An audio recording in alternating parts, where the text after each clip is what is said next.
Vamos lá, gente. Boa noite a todos. Estamos aqui mais um dia para fechar o conteúdo de geografia. Boa noite, galera. Está com o tema de vegetação, dando continuidade aos aspectos físicos. Hoje a gente encerra vegetação com bacias hídricas e aí a gente fecha a parte física na última aula, que é para a semana.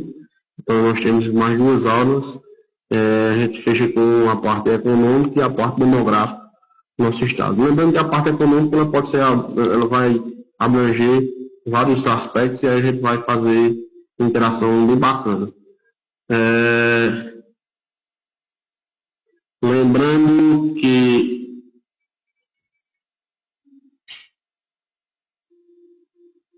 sim, Frank. A localização de Alagoa Grande está correta nesse mapa, sim. Ok? Só a título de curiosidade, não sei se o Paulo, né, tá por aí. Ele me mandou um e-mail para uma correção. Né, Paulo? Chegou um e-mail depois e só para retificar para os demais, uma questão que eu segui o gabarito que estava marcado, eu peguei pelo ato falho de não verificar e eu passei um gabarito que não era a questão. Depois Paulo entrou em contato e eu retifiquei o erro, que é justamente a questão relacionada à região do Seridó, onde se localiza São Mamede junto com o Seridó, onde essa região tem um aporte voltado à extração mineral, né, de minérios que foi debatido na outra aula. Inclusive, na questão anterior, Paulo, eu até respondi, certo, a questão e não prestei atenção na questão do gabarito, né, mas foi um ato falho que eu só vi o gabarito que eu tinha baixado essas questões e não o gabarito estava errado. Entendeu? E não me toquei para assertivo. Fui logo falando a questão, mas erro devidamente corrigido, estabelecido, né? É bom o aluno que é bom é justamente assim, né? Que sempre lá atrás corre o professor e busca solucionar os erros que porventura aconteceram em alguma forma. E aqui, humildemente falando, cometi esse ato falho, mas já corrigi. E você leu, não foi, Paulo, o e-mail com a resposta correta? Então, entrou nessa... Beleza, então tudo bem. Se segue a mesma rotina para os demais, viu? Qualquer eventual dúvida, mencione, porque a aula é corrida, né? O assunto, a gente não dá para mastigar tanto em 2 horas, como se fosse no presencial, porque no presencial sumiu o debate mais era amplamente, mas estamos tranquilos e calmos agora para trabalhar nessa perspectiva. Igor, não está escutando o áudio? Alguém mais?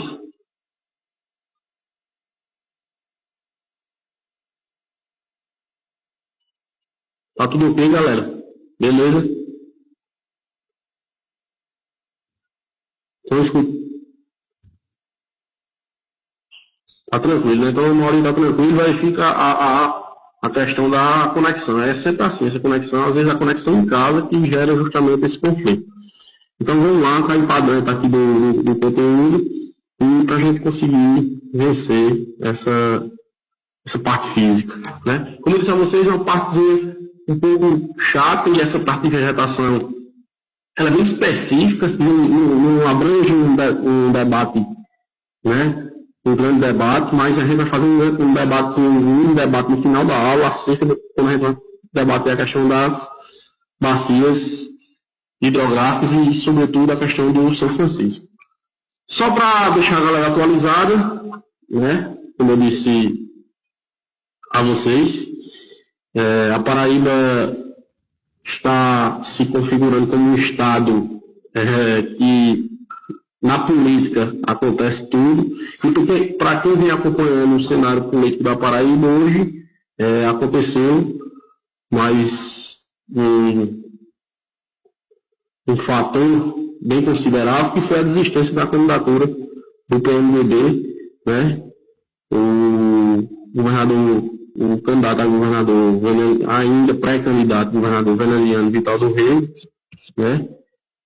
Não teve uma conjuntura forte no seu seio político, não conseguiu alavancar sua candidatura e saiu, né, do cenário. E agora o PT apoiou o então governador Ricardo Coutinho, demonstrou apoio, fortalecendo a candidatura e assim colocando a política, ao cenário político da Paraíba uma tarde horrorosa. Quem gosta desse debate político viu nos sites que a agitação foi tamanha. Né? Só a título de atualização para vocês acerca desse cenário. Sim, tem como a gente debater no próximo. Vou estar mandando aí para o Fábio várias questões. Eu tenho cerca de uns 187 questões, exatamente falando, 187 questões de bancas da UEPB, da Federal da Paraíba, entre outros, procuro selecionar que estão mais parecidos e se encaixam no contexto, mas eu estarei mandando mais questões no gabarito, dessa vez com o gabarito. A outra, eu fiquei de mandar o gabarito, vou mandar. Foi também um fator que eu não me lembrei, que o Daniel está lembrando agora, e eu vou enviar o gabarito da próxima. Quem resolveu a tela, a gente pode até resolver junto depois, e aí vou enviar também o gabarito. Certo? Entrando nesse detalhe da vegetação, vamos lá para a aula começando, né? E aí a vegetação, assim como o relevo paraibano, ela tem também algum aspecto bem diversificado, E aí você já pode perceber as cores que apresentam o nosso mapinha, nossa figura aí, que está bem clara para vocês. A gente possui vegetação litorânea, né? E nessa vegetação litorânea a gente vai encontrar 2 tipos de vegetações, aliás, 3, só nessa parte de vegetação litorânea. A gente a vegetação que está próxima à praia, né, que é a chamada vegetação pioneira, está próxima à praia. A gente vai encontrar a vegetação de restinga, que também é bem próxima à praia, e vamos encontrar a vegetação do manguezal, que também compõe a parte bem próximo à área litorânea, né, que recebe uma influência enorme, né, das marés, e depois, consequentemente, a Mata Atlântica, o Cerrado. É como vocês viram, até agora a gente discutiu, antes, eu não mencionei nenhuma vez a questão do Cerrado. E quando vocês estão escutando agora Cerrado, vocês já contextualiza com os tabuleiros, certo? Na Paraíba, essa parte, que nós chamamos de cerrado, é conhecido também como os tabuleiros, que é aquela parte que a gente faz a transição, né, daquela depressão sublitorânea, que a gente viu na aula passada com o relevo, com o agreste, né?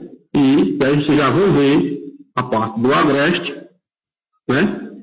Depois a caatinga e a mata serrana, que são alguns pontos, né, em verde escuro, do nosso estado. Ok? A gente vai detalhar tentar detalhar cada um desse tipo de vegetação, tentar contextualizar ao máximo, assim como nós juntos fizemos com o relevo, e aí ficou de fácil entendimento, né? Cada mesorregião tem um tipo de vegetação, Não, você está vendo que em uma determinada mesma-região você vai ter vários tipos. Né? Por exemplo, é bem diversificado, como o Rio está trazendo aí. Por exemplo, no sertão, você está vendo que existe a caatinga, como também existe a mata serrana. Dentro do litoral, olhe a configuração da vegetação dentro da zona litorânea. Então, só na zona litorânea a gente encontra vários tipos de vegetação, certo? A gente vai, sempre quando a gente for falar aqui, a gente vai ver que existem 3 tipos que são comuns quando a gente vai discutir vegetação. São as herbáceas, né? São os arbustos e são justamente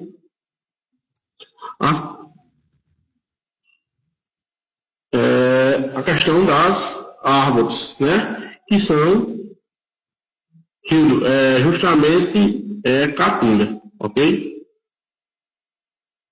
Caatinga, semiárido, né? A gente já pega uma parte mais abrangente. A gente vai ver que o agreste ele vai se acatingando, certo? A vegetação do agreste, à medida que ele se torna próximo do sertão, ele vai se acatingando.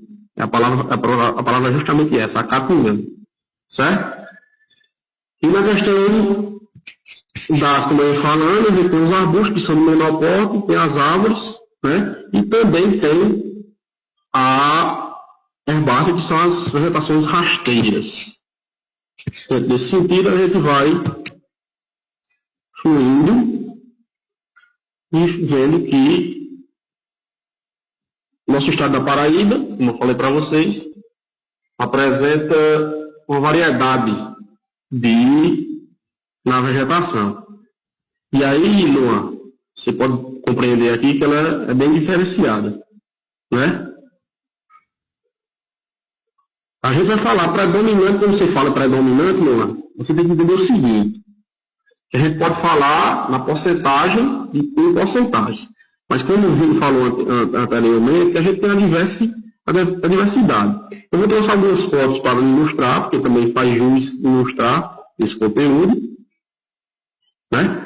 E aí a gente vai debatendo com o passar do tempo. E aí vai dando para você entender. A primeira vegetação, que trata-se da vegetação pioneira, que eu falei para vocês, corresponde à faixa litorânea, que é constituída bem próximo à praia, já na faixa de areia ao adentrar o mar. E, como eu disse a vocês, predomina a herbácea, porque a gente vai perceber que a vegetação daquela área é totalmente rasteira, né?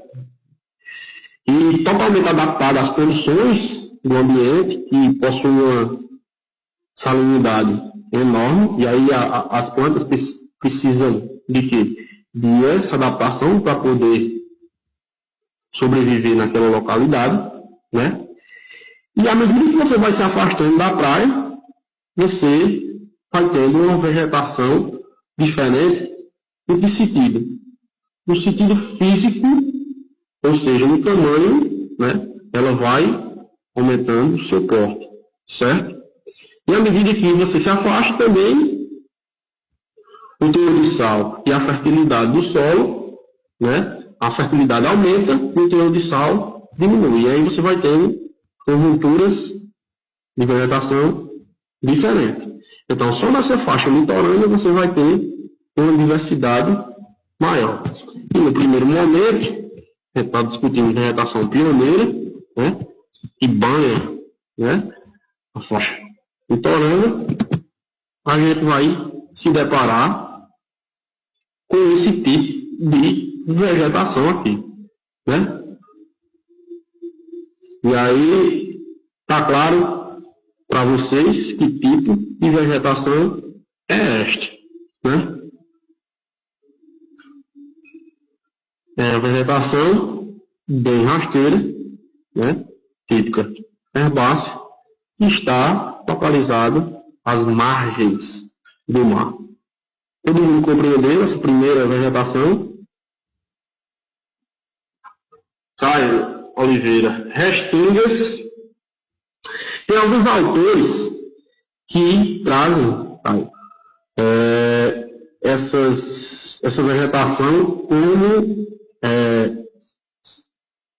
restinho, mas a priori, nos autores geográficos que debatem essa vegetação na Paraíba, eles trazem como justamente vegetação pioneira. A vegetação da restinga ela já vai aumentar o porte, entendeu? Você vai ver, é por aí, Luan, entendeu? Salsa de praia, exatamente, é um tipo, né? Você vai encontrar vários tipos. A gente não vai se ater à diversidade dos tipos, a gente vai se ater a algumas mais importantes, porque se a gente for debater tipo por tipo, a gente vai entrar no caráter biológico de cada um, a gente vai fugir da questão geográfica em si, e aí, exatamente, cara, por isso que eu disse a vocês, vários autores constatam que é também de restinga, porque ela pode englobar a de restinga, mas mais na frente você vai ver um pouco a diferença. Por isso que muitos já trazem essa vegetação como vegetação pioneira, entendeu? Ela está bem, porque ela é beirando a praia. Assim que você sai do mar, é a primeira, e ela é justamente chamada de vegetação pioneira. E agora, Cairo, você vai compreender justamente o que eu estou querendo dizer. Ele fala, vai simplificar, quando a gente visualizar o campo, a vegetação 2, que é justamente a vegetação de campos, e mato de restinga, né? Ele já diz aí, ocorre em seguida a primeira zona descrita. O solo é arenoso e profundo. E a vegetação é de tipo arbustivo, de densidade variável. Ou seja, em determinadas áreas, a densidade vai ser maior. Em outras áreas, essa densidade será menor. Essa densidade que ele está falando é justamente a quantidade. Entendeu? Em áreas mais abertas, aparecem algumas espécies tipos do cerrado brasileiro. Entendeu? E, no nosso caso, eu deixei entre parênteses aqui, tabuleiros. Por isso que eu deixei parênteses, porque vocês vão fazer sempre essa junção do cerrado com os tabuleiros. Certo?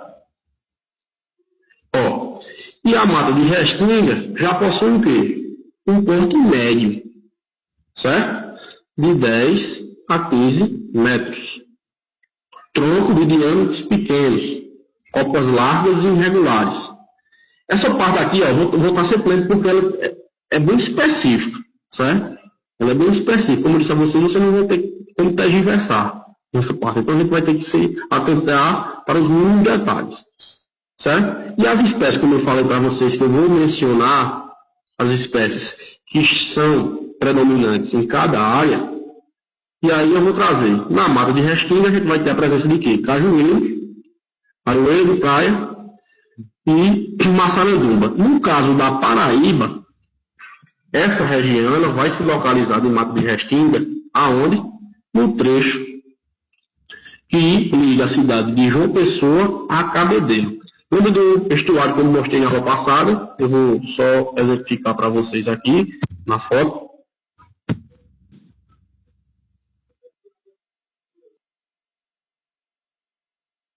Ó, tá vendo aí a mata de restinga? Qual é? Essa mata de restinga. Então vocês estão vendo a restinga, justamente essa. Por isso que eu falei, cara, que alguns teóricos já englobam a vegetação pioneira como áreas de restinga. Ele já engloba toda essa parte. Mas detalhando, segundo os geógrafos que estudaram a vegetação de nossa região, sempre eles trazem como a vegetação que beira a praia, traz como vegetação pioneira.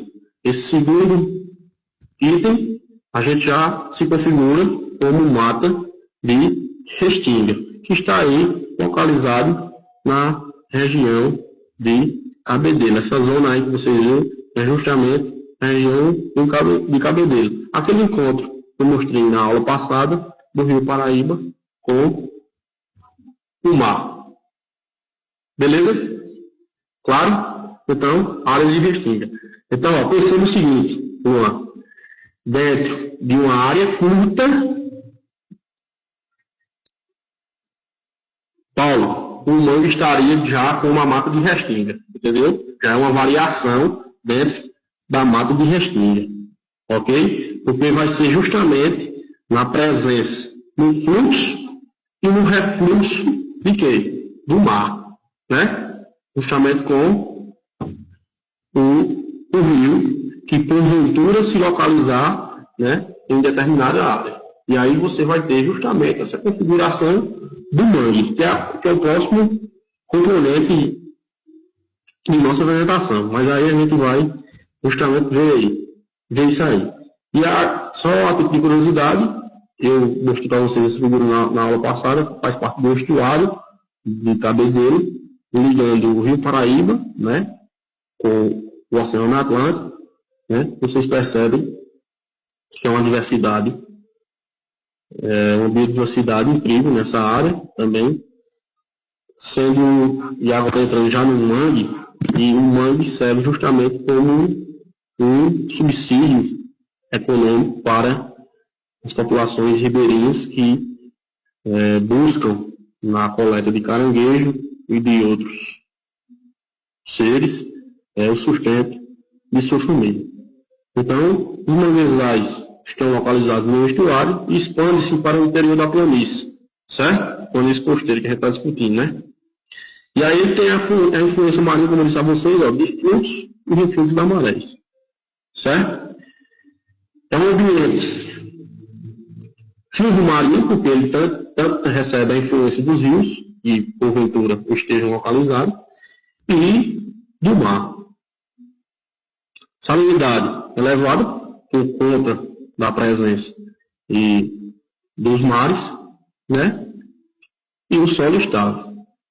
Espécies do tipo mangue branco, mangue vermelho e mangue de botão vivem exclusivamente no setor mais pantanoso, certo? Onde você, falando na linguagem popular, a gente vai ver onde possui o maior teor de lama, né? Aquela lama negra onde os catadores, né, se infiltram justamente para retirar os caranguejos, né? A gente tem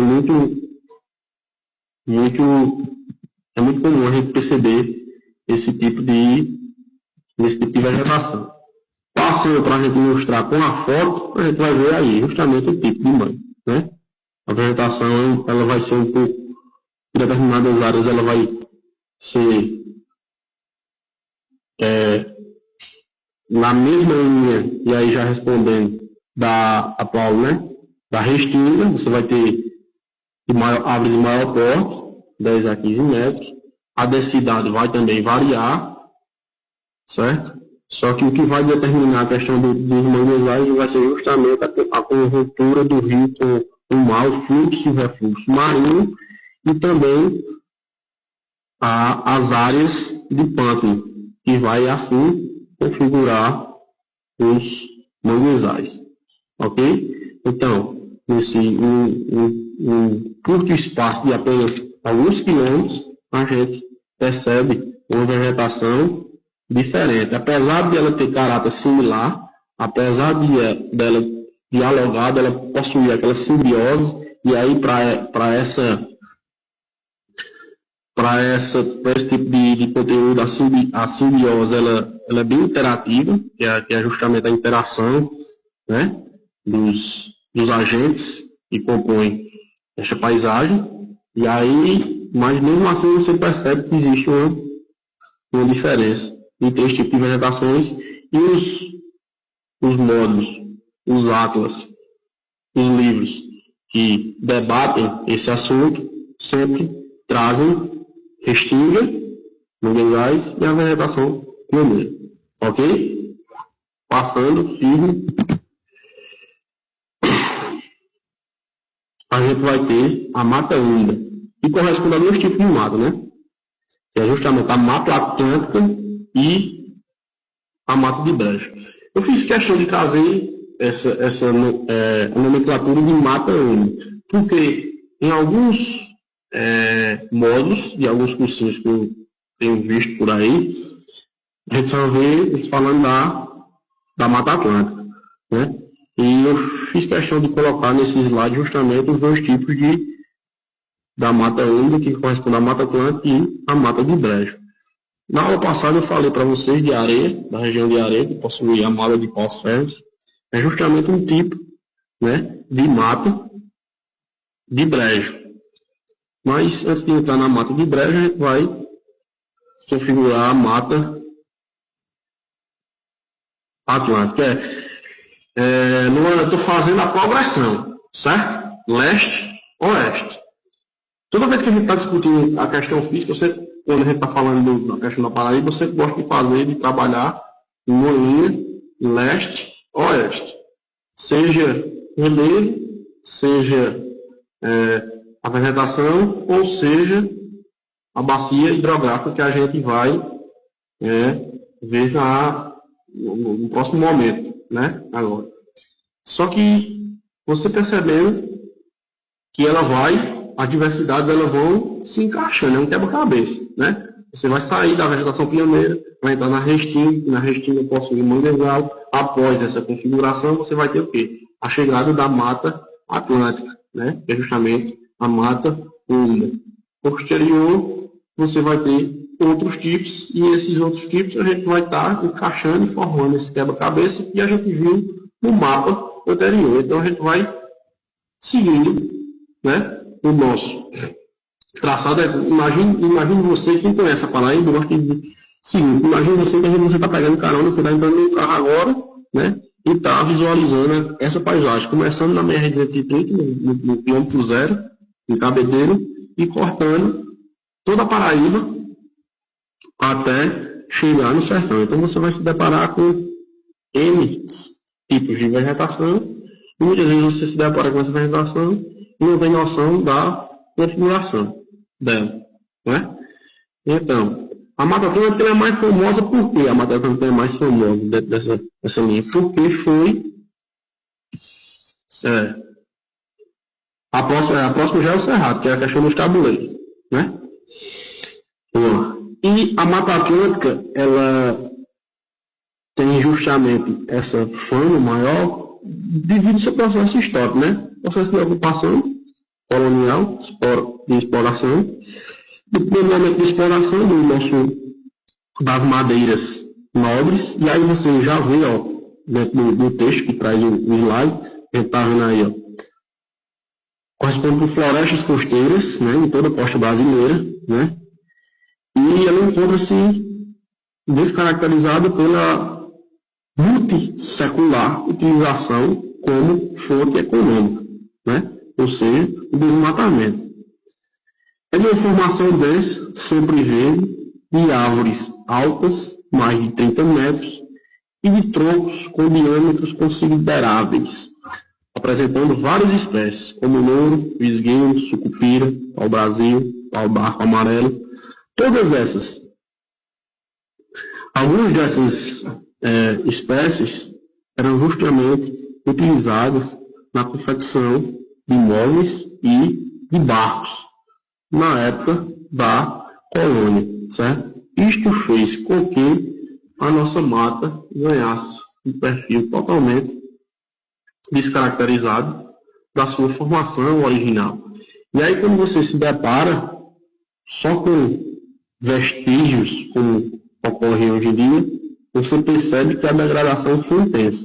O primeiro fator foi justamente exploratório. Depois, como os portugueses adentraram por essa área, o processo de urbanização canalizou a outra linha da degradação, né? Ela foi degradando à medida que as cidades brasileiras, né, sobretudo as que estão situadas nas costas, foram crescendo, foram justamente invadindo zonas que eram de matas. Hoje, nós temos apenas alguns restinhos de mata que são justamente preservadas para você ter justamente uma lembrança, na verdade, porque essa preservação também é meio que eu acho assim, na minha visão, né? Ela é meio maquiada, porque à medida que os interesses capitalistas forem confrontados, a mata vai voar, né? Rapidinho. Exatamente, que é a famosa mata do buraquinho, né, Daniel? Mata do buraquinho. Quem não conhece, procure conhecer. Uma mata, quem não foi uma pessoa, é uma boa visita, né? Para você ter noção do que era justamente a mata, a floresta atlântica, certo? A mata de altitude é bem caracterizada pela formação do brejo, porque no brejo a gente viu que a presença da umidade é constante. Então, essa mata ela avançava nas áreas úmidas, né, com caráter, e ele apresentava as mesmas espécies das zonas costeiras, só que ela estava localizada numa altitude maior, entre 500 e 600 metros, e que envolvia a zona do brejo, por possuir uma umidade bem parecida com a umidade encontrada no litoral. Então, a floresta a priori se expandiu e a gente tem essas duas conjunturas, né? Mata Atlântica e Mata de Brejo. Alguns atlas vão trazer só a questão da Mata Atlântica, porque ela vai configurar aqui a Mata do Brejo também, né? É só uma derivação da Mata Atlântica. Só que nos livros mais aprofundados vão fazer menção à Mata do Brejo, ok? E respondendo a você, Daniel, e aqui para quem não conhece, é justamente essa área de João Pessoa, né? Famoso Jardim Botânico. E quem não conhece já pode agendar aí um dia da sua vida, que é uma visita muito positiva. Você tem os guias que vão fazer algumas trilhas com vocês aí dentro dessa mini floresta, como podemos dizer, que é dentro da cidade. E tem ela traz várias características, né? E entre elas é justamente o pulmão da cidade, né? Por trazer justamente, é bonito, é lindo, né? Você viu que é de Goiânia, né, viu? Se não me engano, você que disse que é de Goiânia, Pernambuco.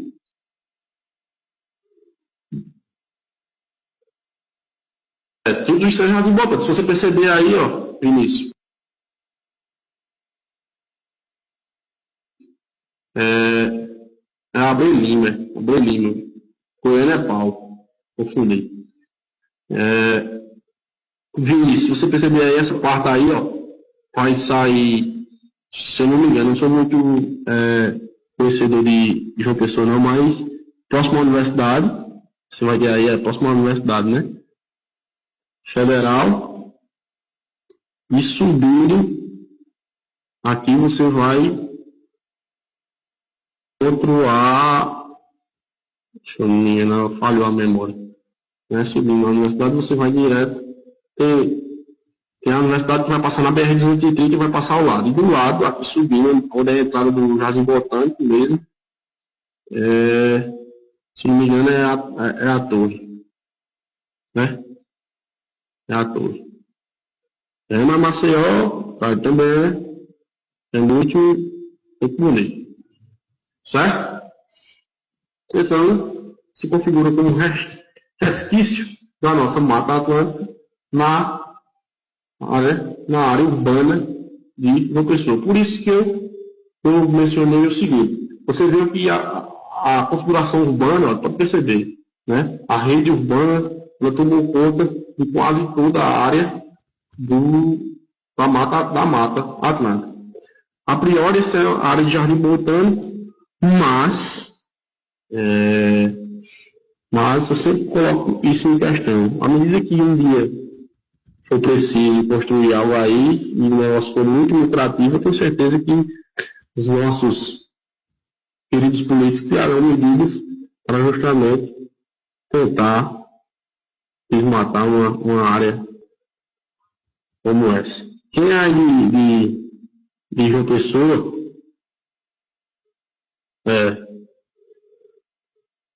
ou seja, o homem cuidou do homem, né? E quando foi formando essa hierarquia urbana, você percebe que não há planejamento algum, né? Você foi construindo principalmente aqui, sobretudo a nossa área, nosso estado. Não houve planejamento algum. E o seguinte, quem é daí de João Pessoa tem uma área, né? A BR-230 também, se eu não me engano, é a Mata do Amém, né? Tem alguém de João Pessoa aí? Tem, galera? Tem alguém de João Pessoa aí? Acho que é a Mata do Amém, né? E dentro da Mata do Amém, que também é uma área menor de mata, né? Um resquício da mata, ao lado foi criado alguns, como é que se chama, resort, não, alguns condomínios, né? Condomínios horizontais. E até essa obra está embargada por uma dificuldade bem da questão ambiental, mas você percebe que entrou no ramo capital, sempre vai ter gente querendo degradar. Isso é praxe, certo? É assim em qualquer área. Por isso que eu não acredito muito nessas questões de ecologia, de grupos de Greenpeace, não sei o que, porque quando envolve dinheiro, amigos, que tiver pela frente, ele sai degradando. E foi assim que o nosso grande Mata Atlântica levou mais de 500 anos e chegou nessa configuração de praticamente extinta, não é? Então, dando continuidade, a gente vai ver que... Opa! Peraí, voltando aqui. Ó, a gente vai entrar na zona do Cerrado. Esse aqui está descaracterizado mesmo, certo? Essa região é conhecida nos baixos planados costeiros, certo? E a vegetação dessa área está quase que totalmente degradada. Por que ela está degradada nessa área? Porque é essa área aqui que ela vai ser utilizada para a produção de quê? A gente quando passa ali no Planalto, baixo Planalto ali, indo para uma pessoa, o que é que a gente encontra de um lado e do outro? A presença de quê? Que é aqui da Paraíba? Cana de açúcar, né? Muitas vezes a gente, quando está quando está passando nesse, exatamente, né? Quando a gente está passando no meio, a gente costuma cobrir o rosto, né? Por causa do mau cheiro dos insumos que são utilizados na plantação de cana. Então o Cerrado Paraibano, a área de Cerrado Paraibano, está totalmente degradada justamente por conta da ocupação das usinas de cana-de-açúcar que utilizaram essa área justamente para como é que se diz, utilizar na cana-de-açúcar. Tabuleiros, no sertão você vai ter justamente o pé de plano, certo? No final da linha, no final da depressão, né? Você vai ter o pé de plano que vai ter a configuração, vai dar a configuração do relevo da planície, né? Do sertão, ok? Porque o que é, na verdade, o tabuleiro? É a questão do baixo planalto. Então, você vai ter, já no caso do sertão,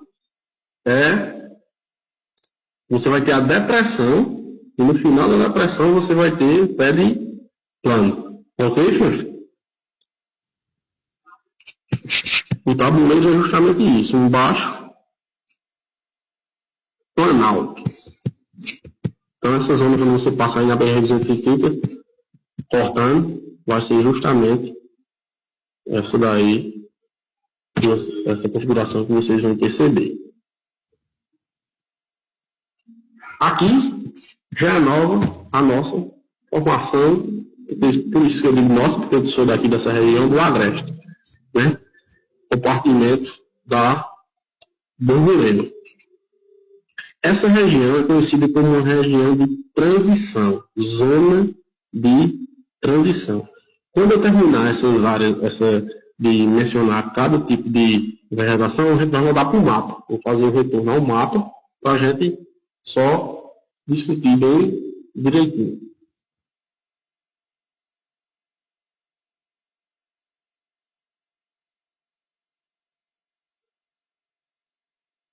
Justamente, porque no final do. É como eu estou dizendo a você, no final da depressão do plano Atabaporã, você vai rodar o pé de plano sertanejo. Certo? Sim, e foi bom vocês lembrar isso. Qual foi. Alguém falou na aula. A gente discutiu na questão da aula passada, a gente discutiu do intemperismo, a questão só falava do intemperismo químico, né? E eu disse a vocês que o sertão, o solo do sertão, ele não possui intemperismo químico. Exatamente isso. E só para exemplificar, para estruturar, ele possui um intemperismo meramente físico, até porque em determinadas áreas do sertão você tem a presença de uma fertilidade. Naquelas zonas que você tem o intemperismo químico, e é justamente aquilo que eu falei, a decomposição, né, do solo com fatores diversos, né, ou seja, provocando uma metamorfose e destruindo alguns tipos de rocha, você vai ter um solo extremamente incapaz e infértil, entendeu? E não vai possuir fertilidade. Isso é até bom falar nesse pé de pano que veio na cabeça essa questão do intemperismo, porque eu dei uma aula em outro local, surgiu a mesma dúvida, né? E eu não acrescentei essa informação da questão da fertilidade aqui durante a aula, certo? E justamente por isso, naquela zona existe uma fertilidade. Já no caso do agreste, que é a zona de transição, que zona de transição é essa? Porque você vai vendo uma região úmida, e aí a gente fala na questão leste-oeste, você vem de uma região úmida, né, para uma região que vai diminuindo a umidade, à medida que você se desloca a oeste, né, do estado. Então, o agreste se localiza mesmo em uma zona de transição. E ela já diz aí, ó, região típica subúmida, né? Subúmida. É uma vegetação acapingada, percebam, acapingada. Por que acapingada? Porque ela já vai tendo contato com a caatinga. Só para título de curiosidade, acho que vocês já viram isso na aula de história, caatinga, que é de origem indígena, diz respeito a mata branca, certo? Vegetação clara, certo? Porque ela vai ter uma vegetação puramente seca, e aí vai ter essa denominação de mata branca. Exatamente, esperanças notadas ainda agreste.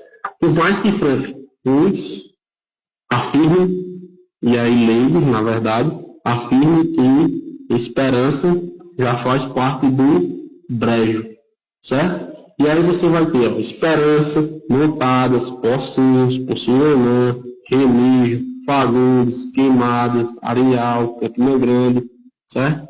Todas essas cidades dentro da linha do agreste, entendeu? Que vai ser justamente essa transição da depressão sublitorânea.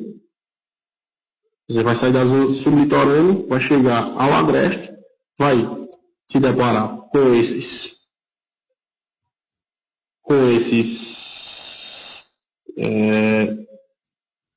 municípios e vai estar dentro do compartimento da Borborema.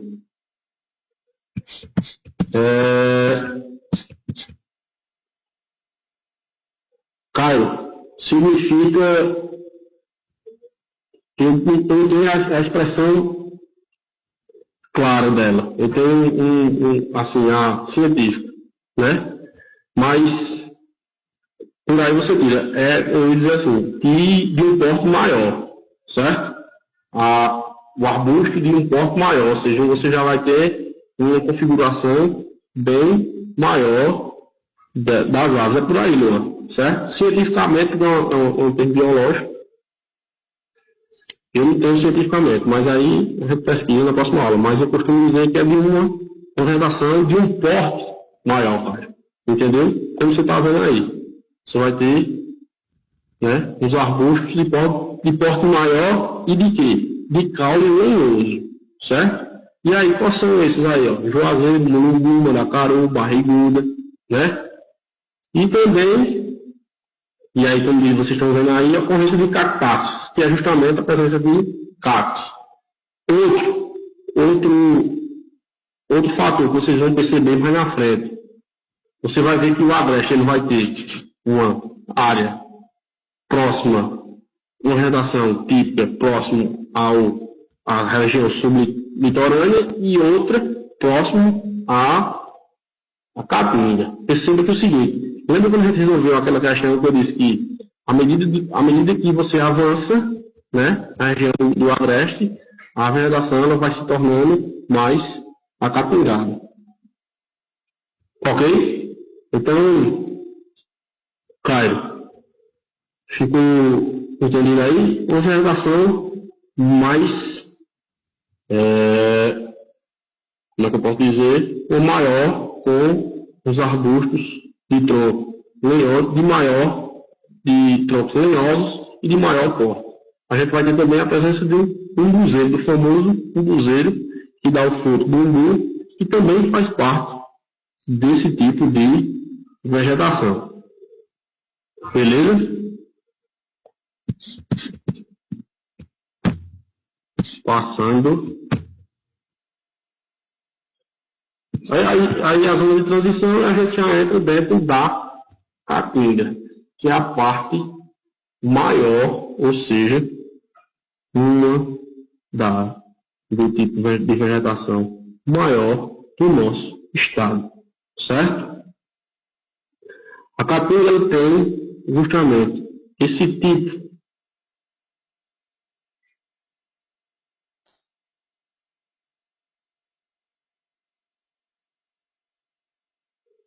é uma característica, Zé Carlos, é uma característica, devido ao que a gente tem dois fatores, tem a seca verde, né, que a gente chama, seca verde, e quando ela não tem presença de chuva, ela segura, e também tem a seca, que é seca mesmo, que aí justamente o que você está dizendo aí, quando as folhas caem, que é justamente por ele tocar nesse assunto, já aqui, dentro da caatinga, porque você dentro da caatinga paraibana, você vai ver justamente áreas que são extremamente verdes. Eu já vou passar aqui para te mostrar a foto que eu trouxe, vai verificar o que eu ia falar aqui, justamente isso. Ó, Zé Carlos, você está vendo aqui, ó, do lado você vai ter áreas da caatinga extremamente verdes, certo? Do outro, você vai ter uma área de caatinga extremamente seca. Por quê? Para justamente dentro dessa perspectiva que você está falando, que é uma característica, né, desse tipo de vegetação, que era isso que eu ia falar agora, em determinada época do ano, ela vai perder a sua folhagem, certo? Como aqui na zona do semiárido a gente não tem estação do ano definida, então por isso que a gente não engloba essa nomenclatura para a perda de folhagem em determinada estação. A gente vai ter, quando o período está úmido, né, o solo está úmido, o que é que vai acontecer com a vegetação? Ela vai ganhar um aspecto verde, esverdeado, né, e você vai ter a presença de um verde amplo. Por mais que nossos reservatórios estejam secos, José Carlos. Entendeu? E já nessa área aqui, ó, entendeu? Você vai ter um reservatório cheio, mas ainda o solo não está tão úmido e a vegetação ainda está no nível seco, né? Então, ou seja, qual é o que, Caio?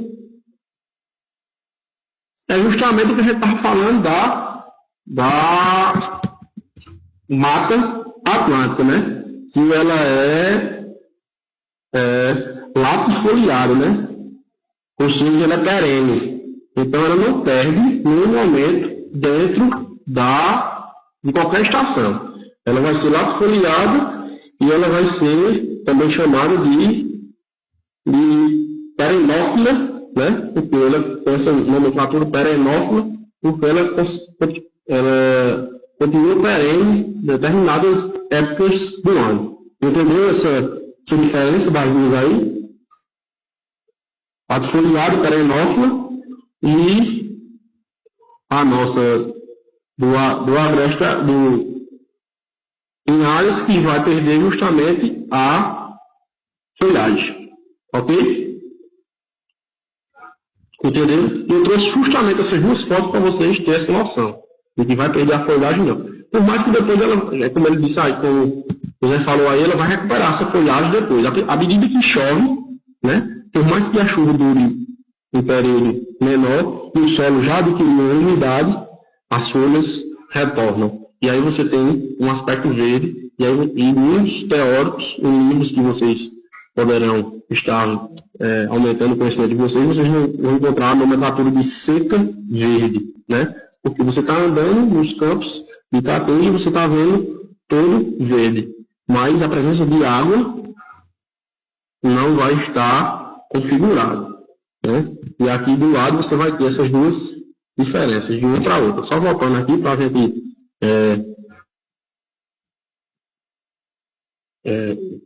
só voltando para a gente definir, e a gente vai perceber que é o seguinte, esses vegetais eles vão sofrer, cara, justamente com essa carência hídrica, eles vão se adaptar a isso, por isso que eles não vão morrer, eles vão perder a folhagem, vão ficar secos, mas em um dado momento eles vão crescer, né, de novo, com a presença da chuva, ok?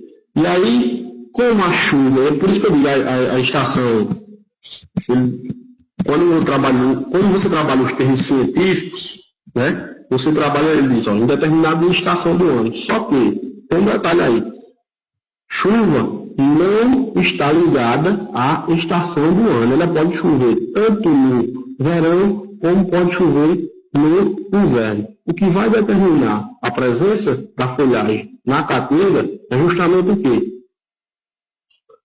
A presença da umidade, né? Da água, da chuva, ok? Então a gente vai, essa palavra estação do ano, no nosso caso, não se enquadra a estação do ano, porque ela não se enquadra, porque justamente a chuva ela não diz respeito à questão da estação do ano, e sim a um ciclo da água. A diferença de estação do ano é que o Sol se distancia da Terra, provocando os solstícios e provocando o equinócio, devido ao seu eixo de inclinação. Por isso que em áreas temperadas é tão definida as 4 estações do ano. Já na proximidade do Equador, como foi discutido, a gente não tem a presença das estações do ano. A gente tem justamente um período seco e um período chuvoso. Então, só temos esses dois períodos. E aí, a estação do ano não se adequa para essa nomenclatura. Por isso que eu não tento me apegar tanto a essas questões científicas, porque quando você vai se ater à questão das estações, e aí você vai pensar que em determinada época no inverno vai estar verde, mas na verdade vai estar seco. Aí o que vai determinar justamente só vai ser a presença da chuva. Ok? As espécies são na maioria espinhosas, né? Devido à questão da água, e a gente vai ter caatinga no Cariri, no Curibataú, no Siridó e no Sertão. Todas essas zonas são de quê? De clima semi-árido, certo? E algumas espécies para o destaque, como o jurema, o mandacaru e o cacheiro. Ok? Dúvidas? Aqui? Galera? Tá ok? Porque aqui a gente a gente encerra o tipo de vegetação aqui. Certo? Mas eu vou fazer questão de voltar para o nosso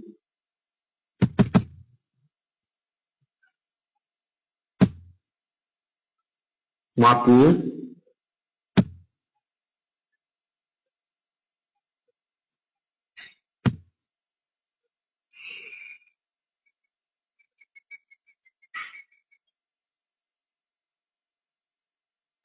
Era para ter colocado o mapa depois, né? Eu pensei nisso.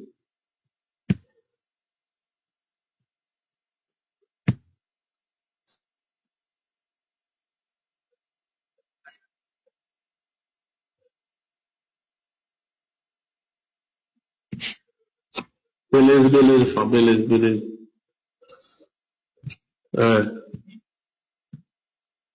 Não, mas esse mapa aqui é da vegetação, certo? O outro é de bacias hidrográficas. O outro mapa é de bacias hidrográficas. Esse aqui é de vegetação.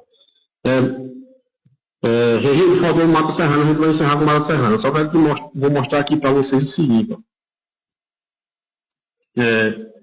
O Agreste, a zona do Agreste aqui, percebo que ela é a área desta transição, ok? Ela está quase contida dentro de todo o compartimento do mesorregião Borborema. Você percebe aqui o Agreste, tá? Mas porque ela não engloba todo, você vai ver que tem áreas, né? Ó, você está vendo o Siridó, que é a área de Caatinga. Você vai ter núcleos, pequenos núcleos, e é isso que eu quero mostrar a vocês, que são áreas de Caatinga. Cabaceiras, Monteiro, entendeu? Esse mapa aqui é o que representa a vegetação de nosso estado, de nossa Paraíba. Certo? Um momentinho aqui, eu vou te mostrar.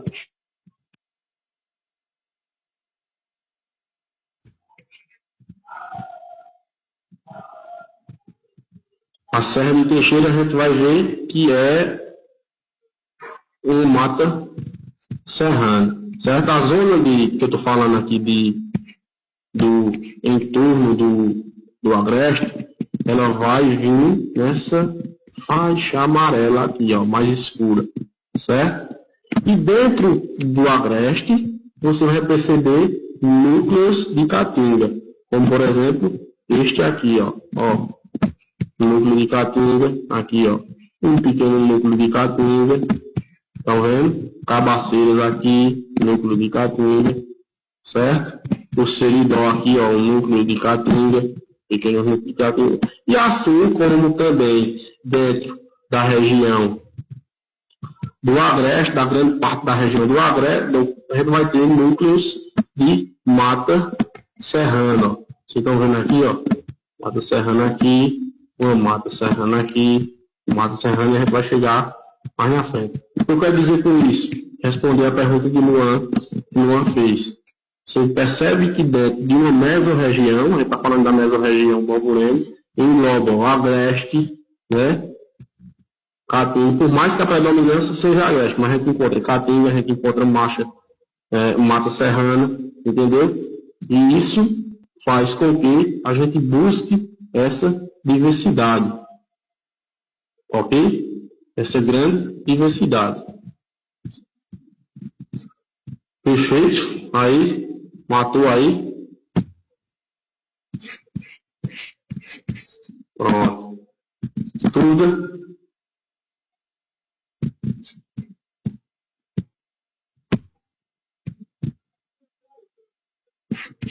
Vamos lá. Vamos chegar na mata serrana lá. Essas faixas azuis são justamente as bacias hidrográficas. Certo, Rio?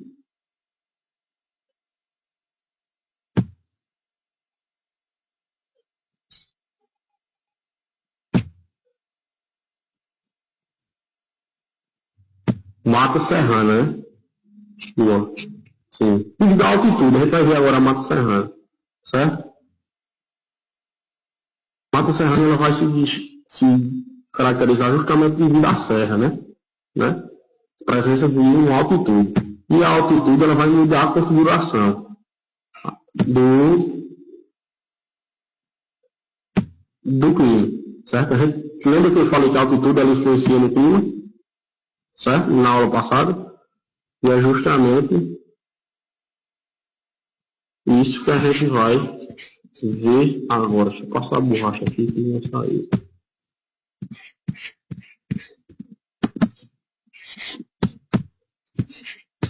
Ó.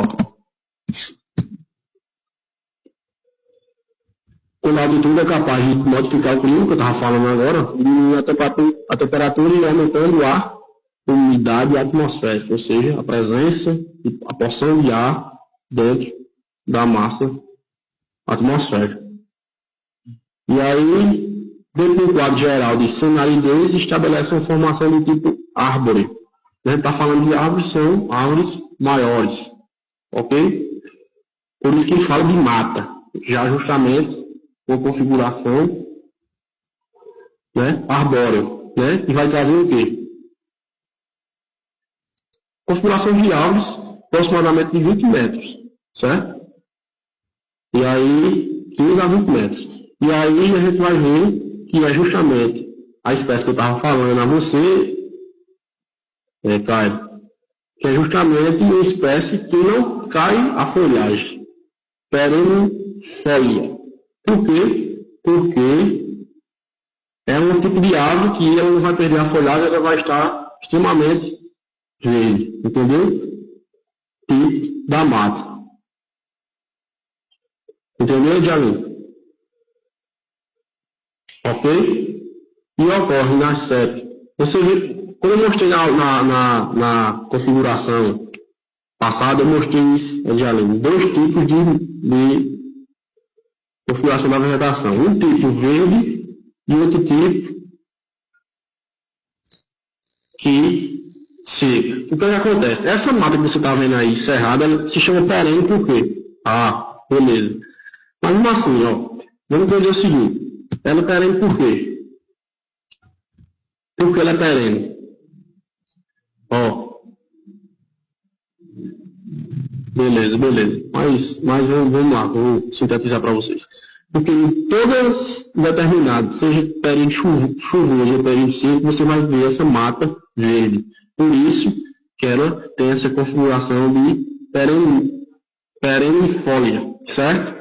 Porque não é nem que não é nem que do fundo haverá a mata. Porque, Luan, você vai perceber que ela vai estar sempre com essa configuração verde. Ela não vai perder, né, as folhas não vão se perder ao longo do ano. Já naquela configuração que está tendo, em determinada época do ano, você vai ter a queda da folhagem, certo? E aí você vai ter, em uma parte do ano, a vegetação seca, em uma determinada época do ano, a vegetação verde. Nas matas, isto não acontece, devido à presença de umidade, certo? Exatamente. Ou seja, a perda de folhagem. Exatamente. Exatamente isso, Caio. Obrigado pelo auxílio. E aí, ela vai se adaptar justamente ao clima que ela vai estar. E ela vai ficar mais serena o resto do ano. Ok? Beleza? Exatamente isso. Não cai, ela vai ficar. E aí, você escuta perene. Você já ouviu falar rio perene? Né? Por que o rio está perene? Né? Rio perene e rio temporal. E aí você vai também utilizar esse mesmo sentido para a questão das folhas. Exatamente. Mesmo sentido, Mesmo sentido. Ok? Em determinadas áreas, você vai ver que a vegetação ela vai se tornar densa. Aí está a serra, né? Serra de Teixeira, que vai justamente mostrar a vocês o nível da reservação. Beleza? O que vai diferenciar a questão da serra é justamente a questão da altitude. Porque a altitude ela é capaz de alterar influir no clima. Por quê? Quanto mais alto, né, você vai ter temperaturas amenas. E também você vai ter uma umidade presente, né? Sendo que ela está, você percebe que as serras estão configuradas em áreas de semi-aridez. Só que devido à altitude, ela foi capaz de modificar o clima. E aí, por isso que vocês vão ver presença de serra, de mata de serra no sertão, presença de mata de serra na área de Caatinga, porque ela vai estar com a altitude bem elevada, né? E aí você vai ter uma interferência no clima, ok? Como diz justamente aí, diminuindo a temperatura e aumentando a umidade atmosférica, certo?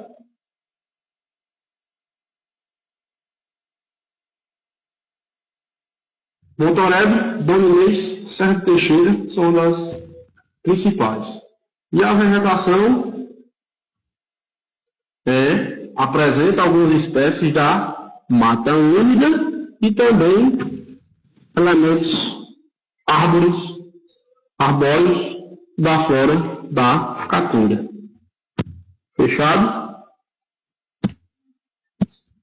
Dúvidas? Que agora vamos entrar num assunto bem melhor e bem mais fácil de se debater, porque esse assunto de vegetação, como ele é cheio de detalhes, você tem que ficar fixado nos mínimos detalhes, ela não abre margem para um debate, para você debater, certo? Já aqui a gente vai travar um pouquinho de um debate, né?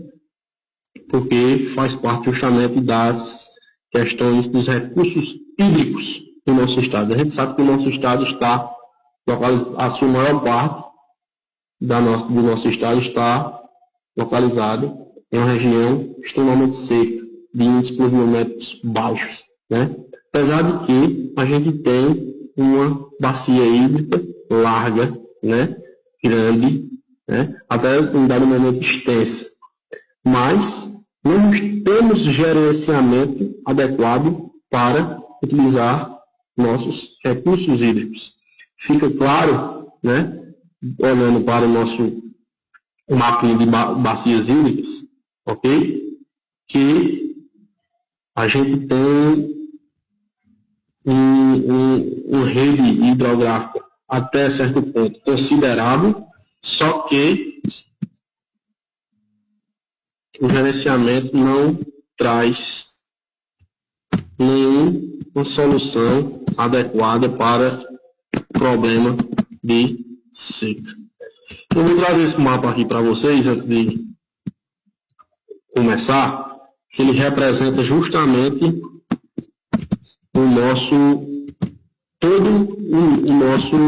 a nossa configuração hídrica, ok? Vocês estão dando para ver perfeitamente aí vocês, né? Vocês percebem que em toda essa faixa azul, e depois vocês com mais cuidado, vocês podem dar uma olhada, certo? Vocês vão ver que a bacia hídrica ela é bem vasta. Se vocês olharem a grosso modo, esse mapa é da Boaesa, né? Exatamente, bom. E aí a gente fecha nossa parte física da Paraíba, certo? As bacias hidrográficas. Se vocês olhando aí, vocês vão uma bacia hidrográfica vasta. Só que muitos desses rios são temporários, certo? Eles, em determinada época do ano, eles secam. E aí a gente vai ter alguns rios que não são temporários, são perenes, e a gente vai ver essa configuração. Esse mapa eu trouxe para vocês, busquei no site da ESA, e quem gosta de agência estadual das águas, e aí vocês que gerenciam esses recursos podem entrar no site, tem mais outros mapas, tem mais algumas discussões sobre a bacia hídrica. É sempre bom complementar o conteúdo de vocês. Eu sei que vocês estão estudando por algumas apostilas, né? Alguns compraram, outros já têm aí.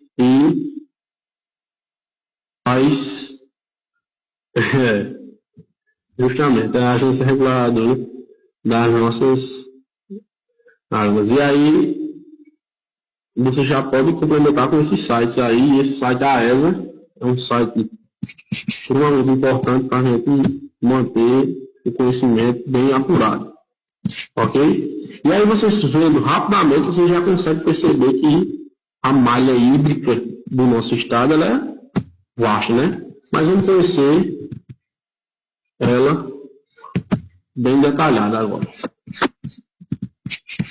Certo?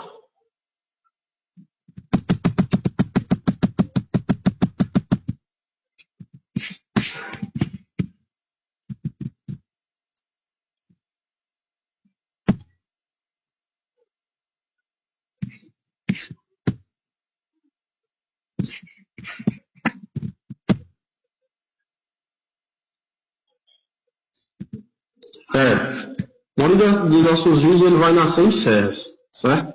A maioria dos nossos rios. O Rio Paraíba é um, vai nascer em Porto Monteiro nas serras, certo? E vai desaguar a ampla maioria do nosso Oceano Atlântico. A ampla maioria não, todos vão desaguar no Oceano Atlântico, e outros são afluentes que vão desaguar em outros rios, mas as bacias maiores vão desaguar no Oceano Atlântico, uns aqui na Paraíba, outros em outros estados, certo? Caminhando para a gente detalhar esse passo a passo, nós temos as grandes bacias hidrográficas, né? Que uma, primeira, Rio Paraíba, com as subbacias. Subbacias são os afluentes dos rios, né? São os braços, como costumam dizer, são os canais, são outros rios que estão agregados ou entrelaçados, né? Formando elos dentro do Rio Paraíba, como por exemplo Taperoá, Sucuru, Monteiro e Guriene. Já outra bacia grande é justamente como eu mencionei na aula passada, Rio Piranhas, com subbacias do Rio do Peixe, Piangó, Espinharas, Picuí, Seridó e Sabugi. Rio Monanguape, com a subbacia de Araçagi. Né? Bacias da Borborema, Rio Curimataú, né? Com as subbacias do Rio Dantas, Salgado e Carnaldeiras. Ok? Vamos ter também o rio Jacu.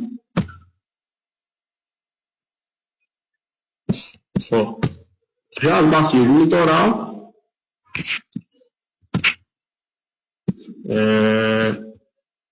a gente vai ver nas bacias do litoral que a gente vai ter o Rio Guaju, Rio Camaratuba, Rio Estiva, Miriri, Gramame e Abiaí. Dentro dessa configuração dos rios, esses são os rios que formam nossas bacias, certo? O que foi que aconteceu mais na frente com nossos rios? Alguns desses rios tiveram alguns cursos interrompidos ou desviados, a fim de quê? De construir alguns açudes, né, para justamente dar suporte à gestão hídrica, um melhoramento, um aproveitamento dos nossos recursos. É claro, é público e é notório que estas medidas não atingiram uma solução concreta, só soluções paliativas, né? Vários desses mananciais hoje se encontram, né, em um estágio periclitante a ponto de ter um colapso e secar, como por exemplo o nosso Buqueirão, em Campina Grande, que está funcionando com apenas 30% da sua capacidade hídrica, certo? Então, alguns desses rios tiveram seu curso desviados e temos, por exemplo, aqui 121 açudes públicos de estados, né? Entre eles 8 açudes que são muito importantes, que são Paz Pessoa, Buqueirão, Coremas Mãe d'Água. Por que Coremas Mãe d'Água? né? Coremas ou mandalas, porque na verdade são dois. São coremas e é justamente coremas e mandalas. O que acontece? Quando estamos em tempo de cheia, esses dois mananciais eles se unem, formando apenas um. Por isso que fala coremas e mandalas. Quem já foi em coremas já pode perceber justamente esta configuração aí. Só fosse velha. Inclusive, se o hóspede maior do nosso açude velho veio a falecer, que foi o jacaré, né? Morreu um dia desse aqui, o jacaré. E morava, habitava naquela zona do açude velho, né? Inclusive, quando eles estavam, todos da prefeitura estavam tirando o jacaré de dentro do açude, foi a maior sessão de fotografias.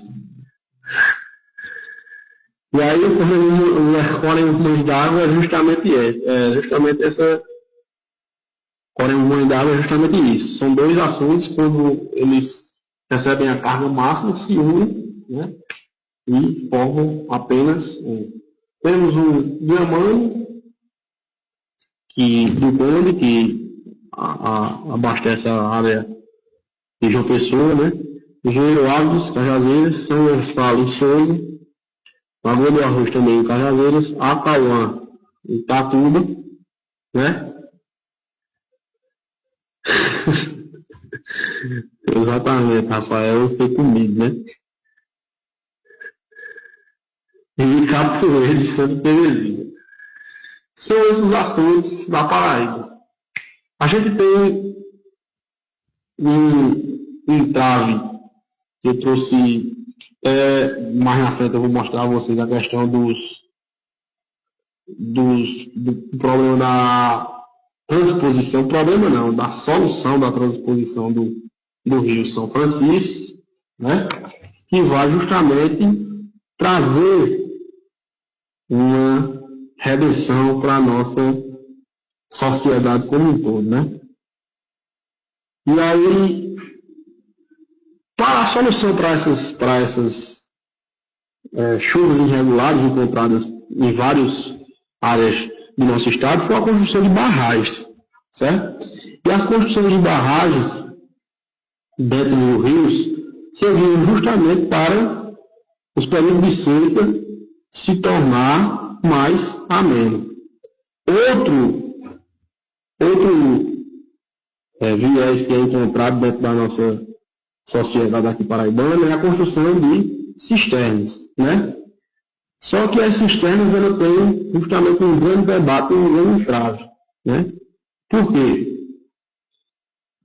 Porque muitos afirmam que os nossos governantes só não resolvem o problema, só trazem essa questão da cisterna para fim eleitoreiro, né? E também a fim de manter a população dependente. Porque à medida que um político constrói uma cisterna na sua propriedade, né, você fica, a priori, né, preso ao político, tendo assim que sempre votar dentro da eleição nesse determinado político. Alguns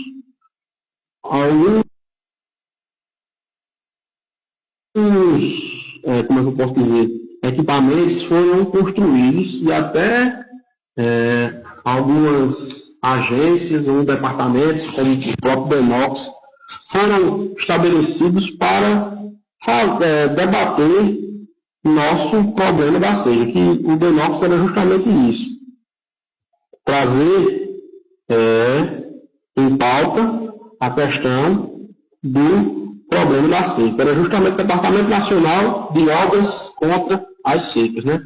E o DENOX servia justamente para trabalhar isso. Só que ele tinha uma peculiaridade, o DENOX. Ele só beneficiava os grandes propriedades latifundiárias que tinham terras e precisavam de água, tanto para dar alimento ao gado, como também irrigar algumas áreas de plantação.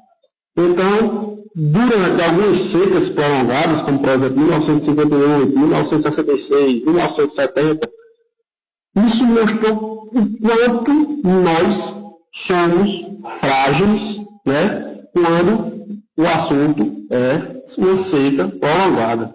Isso traz problemas enormes para a sociedade. O primeiro problema é justamente a falta d'água, é básico. Segundo é a inflação. Um problema do governo agora foi veio ao fim justamente porque pelo menos do governo, justamente porque não tinha a matéria-prima que era utilizada para dar o subsídio desse programa, que era a questão do leite e do cuscuz do governo. Né? Falta de milho, falta de leite. Fruto de quê? Porque o nosso rebanho foi dizimado e aí alguns programas que serviam para a população mais carente não teve como ser mantido justamente pela falta desse produto. Outro fato é justamente o quê? A inflação no setor. Você sabe que como comprar um quilo de tomate por R$8? Imagina aí, você comprar um quilo de tomate por R$8. Né? Você comprar um quilo de fava por R$25. Tudo isso acontece no período de seca aqui na Paraíba. E até nos dias atuais não se criou nada adequado para suprir essa necessidade. Só que aí a gente teve alguns paliativos, como por exemplo o Canal da Redenção, né, que foi criado dentro do governo de José Targino Maranhão, né, que é dentro daquele projeto Canaã, que buscava justamente uma melhor utilização dos recursos hídricos, buscando a autossuficiência, né, na produção de alimentos, mas não houve justamente um fim, não buscou um fim, não se teve um fim exitoso. Né? Até hoje a gente não tem esse fim exitoso. E aí, o que a gente vê na configuração atual? Vê que quando se discute a questão da seca, o que se tem sempre são medidas que só vêm a beneficiar os grandes proprietários. Não se busca discutir, não se busca abranger a população menor. Até que, desde o período colonial, onde Dom Pedro I discutia a questão da transposição do Rio São Francisco para essas áreas, né? Você teve sempre em pauta esta transposição. Até que no governo do presidente Lula começou essa transposição. Barragem de Comará. Até tocar nesse assunto também, a Barragem de Comará foi justamente fruto do processo de politicagem. Construiu-se uma barragem, né, a fim de solucionar o problema daquela região também, do abastecimento de água do Brejo Paraibano, né, a Lagoa Nova, a Lagoa Grande, e essa barragem, Camará, só tem que dizer, quem não é daqui da Paraíba, Camará é uma barragem que fica localizada no Brejo Paraibano. E essa barragem, né, ela estourou, né, e veio a causar danos graves naquela região. E a Lagoa Nova, a Lagoa Grande, várias áreas foram inundadas, né? Várias famílias perderam plantações, perderam animais, perderam até mesmo. Claro, na cidade de Alagoa Grande, a cidade ficou totalmente inundada devido ao rompimento daquela barragem. E vocês perceberam que até hoje, quem é daqui da Paraíba, né, percebe até hoje que não foi reparado aquela obra. O governo atual disse que iriam solucionar a obra e terminar, mas até agora não terminou e a população busca, né, daquela região justamente por isso. Então, em cima dessa discussão, dessa ampla discussão do aproveitamento dos aportes hídricos do nosso Estado, a gente percebe que A principal redenção vai ser justamente com a chegada da transposição do Rio São Francisco, certo? Muitos se mostram contra essa medida. Eu até não sei por que alguém se mostra contra essa medida, mas a verdade é que esta transposição vai justamente trazer a redenção. E como é que ela vai funcionar? Ela vai funcionar, ela vai ser, o rio ele vai ser desviado em dois eixos, né? Você vai ter o eixo norte e o eixo oeste. Vamos dar um zoom aqui para a gente poder trazer melhor essa questão. Ó, você vai ter de um lado o eixo norte, né? Que vai abastecer tanto a região de Pernambuco, Paraíba e Rio Grande do Norte, né? E o Ceará. Lembrando que na parte da Paraíba ele vai abastecer o quê? O Rio do Peixe, né? Ele vai pegar na linha do Rio do Peixe, que faz parte da bacia de quê? Do Piranhas, né? Faz parte da bacia do Piranhas, que atravessa o sertão até o Rio Grande do Norte, deságua no Oceano Atlântico. Por isso que na aula passada, na aula passada, eu trouxe para vocês, eu disse a vocês que o Rio Piranhas era o maior, não, era um dos maiores da Paraíba. Só não era o maior porque ele não estava dentro de todo o compartimento paraibano. Ele era biestadual. Ele tinha parte. E agora nessa foto você já consegue compreender o que eu estou dizendo. O Rio Piranhas ele pega parte do estado do Rio Grande do Norte e a parte do sertão do estado da Paraíba. Ele nasce no estado da Paraíba e deságua no Rio Grande do Norte. Correu, Vitor. Pode falar aí?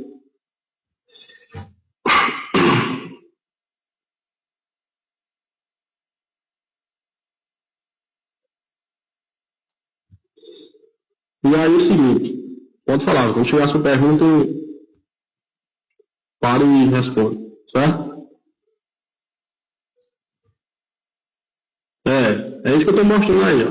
Tá vendo aí, ó? O Rio Piranhas. Exatamente, é isso que eu estou mostrando aí, ó. Ele começa no sertão paraibano e deságua no Oceano Atlântico, já na região do Rio Grande do Norte, certo? Então você vai ver que, por extensão, ele é maior do que o Rio Paraíba. Por extensão, ele é maior que o Rio Paraíba. Mas, né, como ele não está totalmente contemplado dentro do nosso estado, então não se considera o Rio Piranhas como o maior do estado da Paraíba.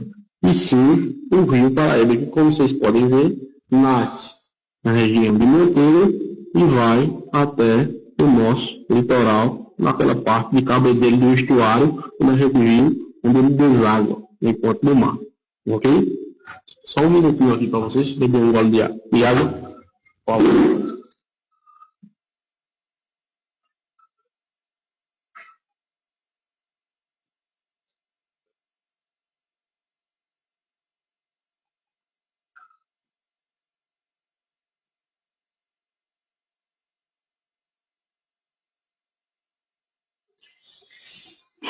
Então é o seguinte, o que é que mostra essa obra? A grandiosidade dessa obra, certo?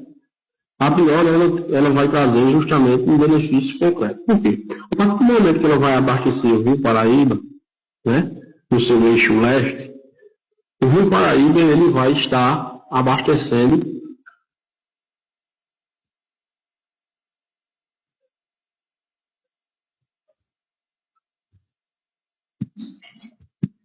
só voltando aqui as perguntas, porque eu não prestei atenção. Sim. Daniel, rio mais importante é o Rio Paraíba, certo? Porque ele abrange a maior parte do estado. Você percebe que no Rio, no Daniel, o Rio do Peixe abrange só uma parte do sertão. E o Rio Paraíba, ó a faixa que ele abrange, ó, certo? Ok? O Paulo já respondeu como eu vinha abaixo. Cairo, aquela imagem.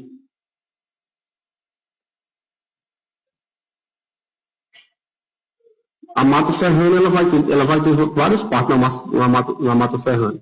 Exatamente. E aí ela vai responder justamente isso. Vai nascer o Rio do Peixe na serra, como Luan falou mais na frente. E aqui, ó, exatamente isso. Você conseguiu visualizar bem. E aí, através das serras que vão mais ser as bacias hidrográficas paraibanas. Ok? Então você está vendo aí o Rio Paraíba. Então ele vai chegar lá e vai dentro da Paraíba. Daniel, se você pegar a configuração do Rio Piranha, ele vai ter uma importância maior porque ele vai abranger o Rio Grande do Norte. Mas só que como a gente não está estudando a parte norte rio grandense, a gente vai utilizar que o Rio Paraíba, a gente está falando de Paraíba, então se a gente está falando de Paraíba, o Rio Paraíba é justamente o mais importante. Mas, como o Rio Piranha abrange dois estados, eles são importantes. Mas dentro do nosso território, circundado pelos limites e as divisas territoriais, Daniel, o Rio Paraíba ele se configura como o rio mais importante. Certo? E aí, ele recebendo a vazão que vai ser emanada do eixo leste, ele vai estar com o curso d'água sempre em um nível elevado. Por que isso?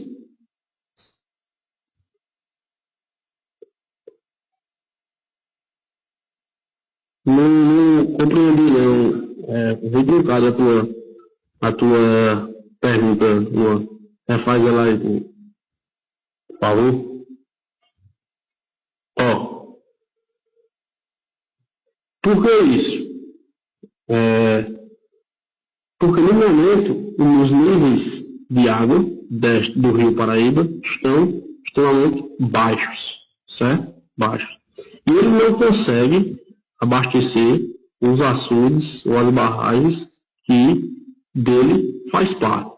Com isso, a gente tem uma configuração extremamente prejudicante no tocante à seca. Esse eixo ele vai estar sempre abastecendo, né, este rio, portanto, todos os mananciais que dele recebe, né, uma vazão d'água, seja ele a Paula, seja ele o Buqueirão. E isso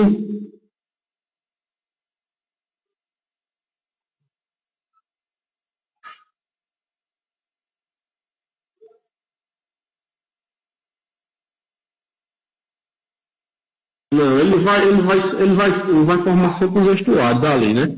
Mas na volta aqui, ó, eu vou explicar, deixa eu terminar de explicar aqui, eu vou, falando em 10 minutos, eu vou mostrar os rios do litoral, onde eles desaguam, certo? Aí você vai ficar mais claro a você. Vai ter uns que vão desaguar na parte do litoral norte, Lucena,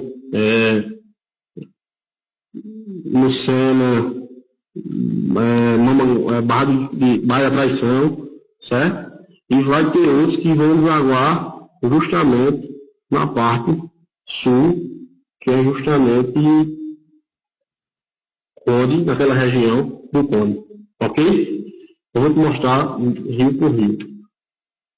Né? E aí vocês vão ver o seguinte, que,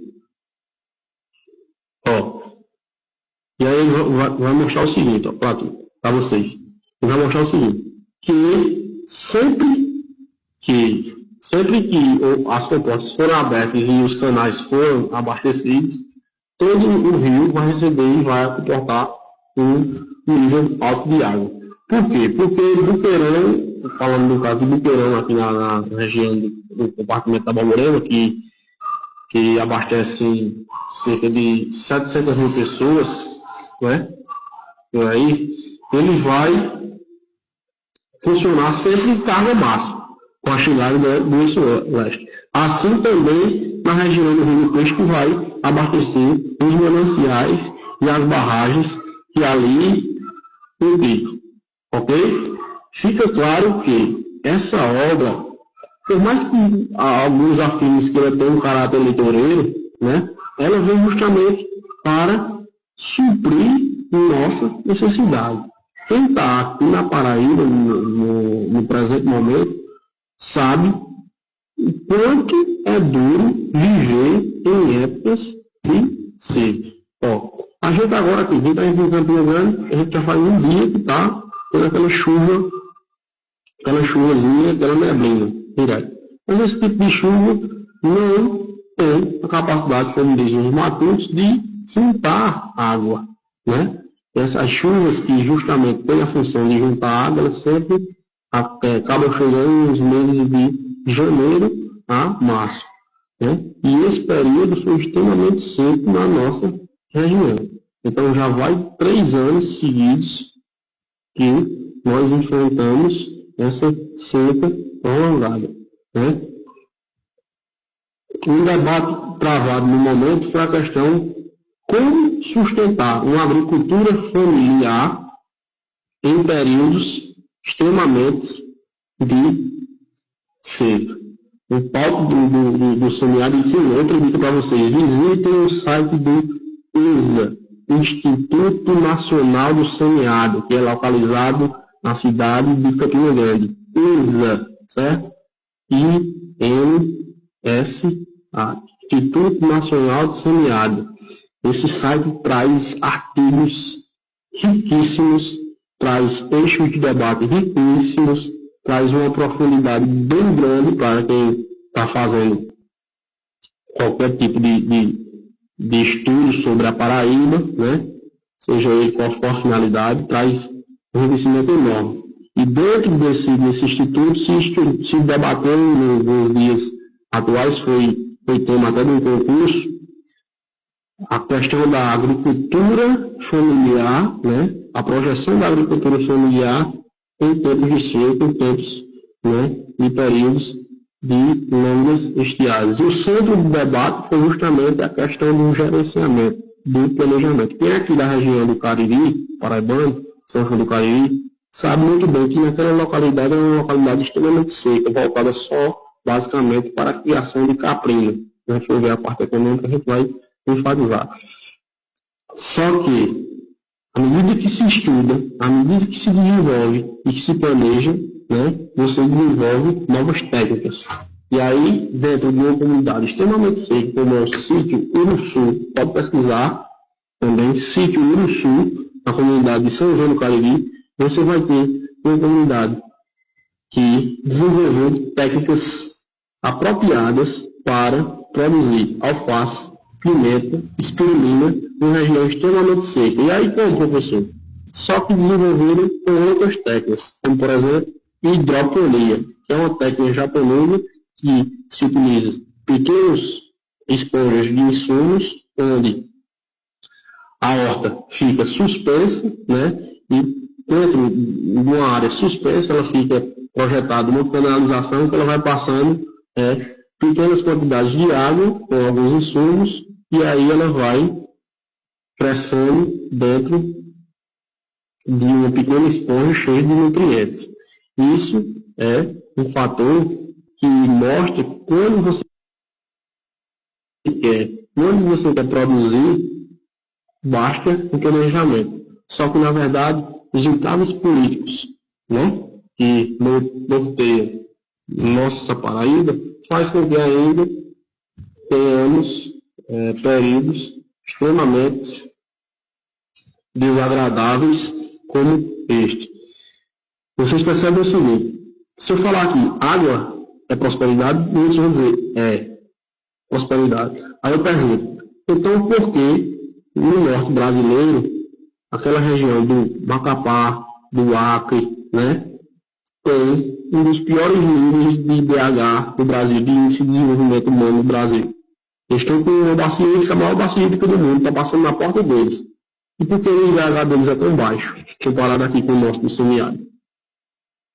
Justamente porque o fator preponderante não é só a presença de água, não é só a chegada de água. O fator preponderante é qual? Qual é o fator preponderante? Né? É justamente a questão do gerenciamento. É você gerenciar, é você saber utilizar aqueles recursos. Israel vive aonde? A Arábia Saudita está localizada onde? Numa área totalmente árida, né? Seca. E não é uma terra próspera, né? E aí?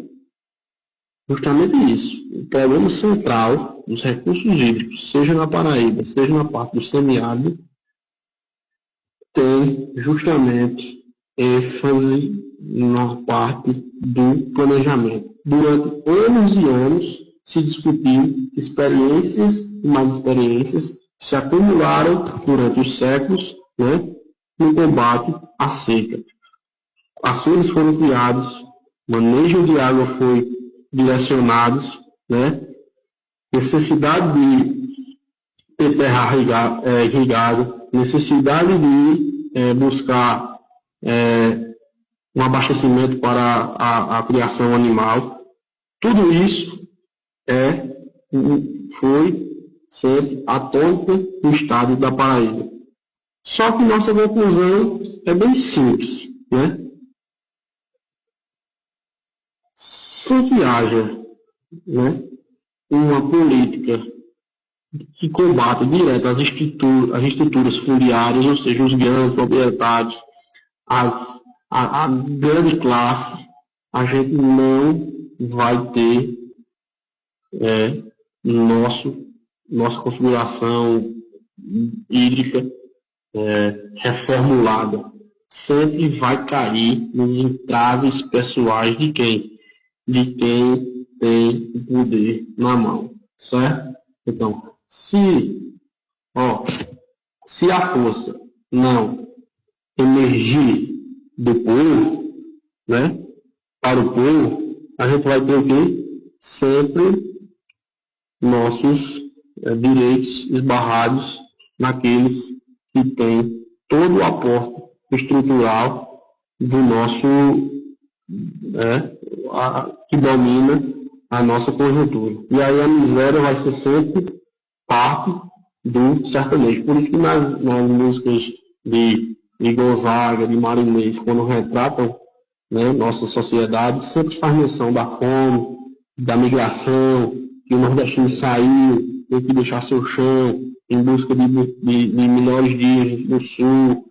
Essas temáticas sempre estão presentes, estão bem associadas ao nordestino. Por quê? Porque a seca e sempre foi um dos maiores problemas encontrados dentro de quem faz parte dos estados que fazem parte do semiárido, entre eles a Paraíba. Mas como foi mostrado para vocês agora, nós possuímos uma bacia hídrica até certo ponto rica, né?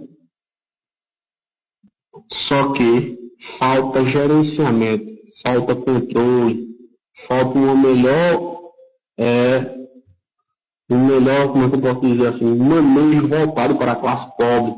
Sempre quando se discute um projeto estruturante, se busca beneficiar aquela classe predominante. Então a questão fundiária está presente nisso aí, entendeu? Então quando vocês estudarem história, a questão dos latifúndios, dos grandes senhores daquela configuração coronelista, isso reflete nos dias atuais com este problema da seca no Nordeste. Ok? Então, perfurar poços, construir açudes, são sempre medidas paliativas para quê? Para suprir essa necessidade. Mas, na verdade, nunca resolve o problema concreto, que é justamente de solucionar ou de trazer uma convivência mais adequada com esta seca, já que não tem como tirar o pão do semiárido, então a seca vai estar sempre presente. E precisa estudos que tragam justamente uma melhor qualidade de vida para a nossa população. Ok? Então, essa é a configuração final do Rio São Francisco, da transposição do Rio São Francisco, que é dividido em dois eixos, né? E no fim de 2015, um dia vamos, se Deus quiser, vamos ver esse sonho concretizado, trazendo assim para a gente uma solução para nossos problemas. Certo? Luan estava perguntando sobre a questão do estuário, né? A questão dos rios litorâneos, Luan, eles sempre, esses que são esses aqui, ó, eles sempre vão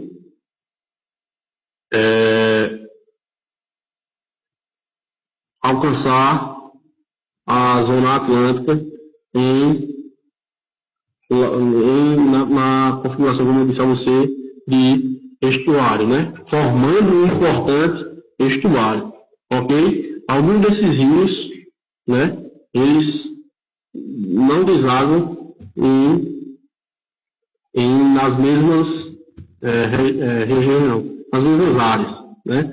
Por exemplo, a gente tem aqui, ó, Rio Miriri, que está em Lucenas, Gramado, Conde, Camaratuba, naquela região de Baía da Traição, entendeu? E alguns desses formam também pequenos estuários. E cada um desses também, como eu não queria, já está em cima da hora, mas eu vou trazer uma questão, eles têm um papel importantíssimo, certo? Para as populações ribeirinhas. Corremos falar na parte econômica, a gente vai ver isso aí, certo?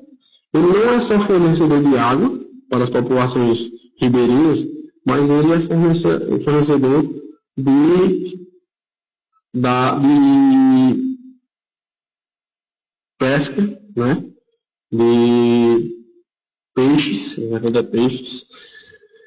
para o sustento de cada família, certo? E muitos desses rios tiveram níveis de poluição, principalmente esses aí litorâneos, né? Os ecossistemas fluviais e estuarinos totalmente degradados, por quê? Principalmente os rios que cortam tabuleiros pelas instalações das destilharias de água. Lembra quando eu falei dos tabuleiros?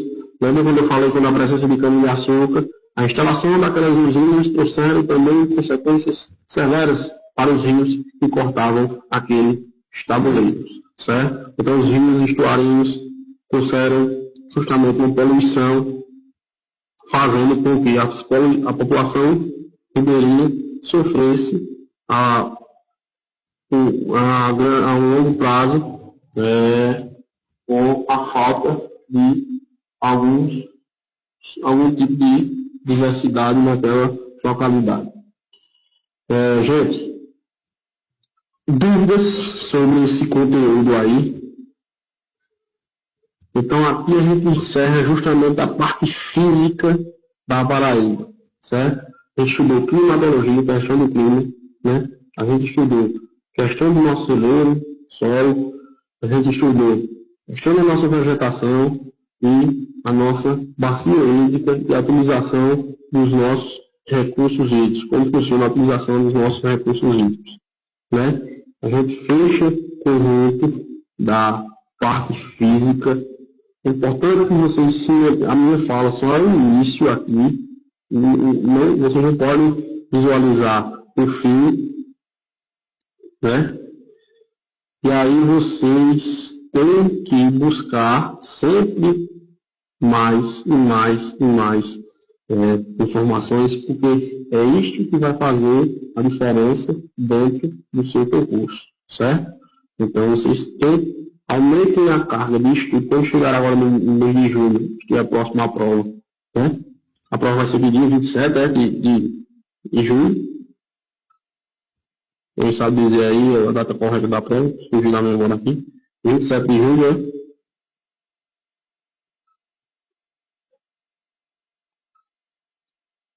Os 10 de agosto. 10 de agosto, só foi 27 de julho. Então, ó, pronto, quando tiver na segunda quinzena de aumente a carga de estudo, né? Foi adiado. Pronto, vou fazer isso, Daniel. Vou dar uma reforçada aqui no que eu tenho aqui, fazer uma triagem e vou enviar para vocês. Assim que eu conheço, e vou enviar também alguns sites que são importantes, mas já anotem aí, né? INSA, que é o Instituto do Semiárido, né? E o AESA, que é a gestão das águas, tem vários conteúdos importantes. Outro site também que é muito importante para vocês entrarem e debaterem também a questão do IBGE, certo? Tem várias informações importantes. Na próxima aula, quando a gente for fechar, a gente vai fechar o conteúdo da próxima aula com a parte econômica e a parte populacional, demográfica. Vamos fechar o nosso conteúdo de geografia, né? E aí ficará a cargo de vocês um estudo mais aprofundado. Eu vou trazer vários dados do IBGE,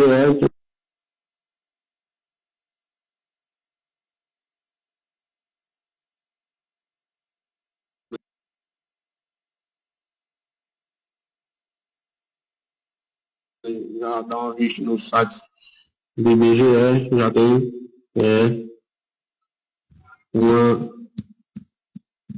uma noção maior, certo? RIND, o nome é esse aqui, ó, INSA,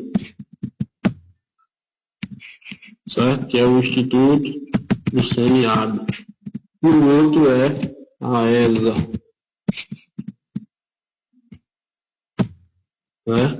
Temos também o IBGE.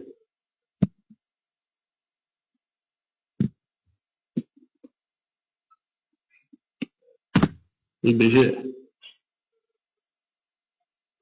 Ok? Então, temos mais dois encontros, que é 2 horas, tem mais um encontro, né, de 2 horas, e aí a gente encerra esse módulo de geografia. Eu fico só de retaguarda para os que quiserem tirar dúvidas. Tem meu e-mail aí, né? Quem quiser adicionar no Facebook, a gente já me adicionar no Facebook. E a gente mantém sempre em contato o debate. A gente abre o debate e abre a discussão. Ok?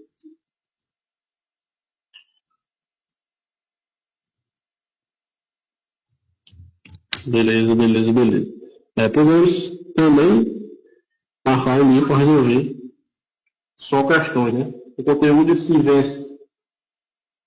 O conteúdo se vence na próxima semana, mas a gente fica aí a critério de Fábio para postos para a gente resolver uma bateria de questões, uma bateria e assim, didaticamente, a gente conseguir chegar mais perto do conhecimento máximo que a gente nunca consegue, né? A gente sempre vai buscar, e é isso que a gente faz a gente crescer, né? Então, por hoje é só. Boa noite a todos. Valeu, galera.